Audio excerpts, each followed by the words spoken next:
The P.149 was born from the Piaggio company's desire to propose an enlarged and more versatile version of the two-seater P.148. The number of seats was increased to 4 by considerably enlarging the cabin. The landing gear became tricycle and retractable, and the power of engine was increased to 274 horsepower.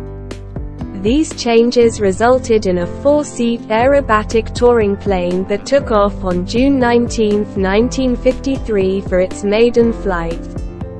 The aircraft was also built under license by Focke-Wulf in West Germany as the FW P.149D.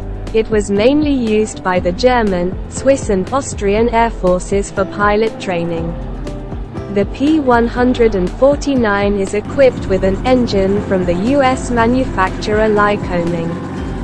It is a 6-cylinder boxer engine type GO 480, with gearbox delivering 274 HP at 3,400 revolutions per minute.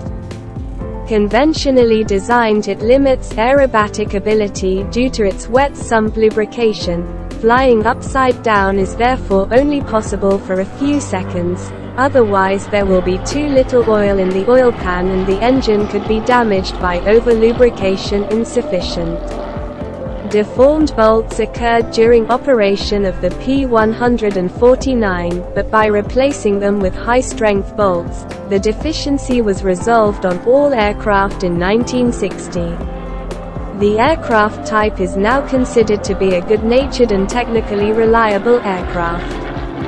While the last German aircraft were retired in the early 1980s, a number of surplus aircraft were sold to Nigeria, Tanzania and Uganda as part of a German military assistance program.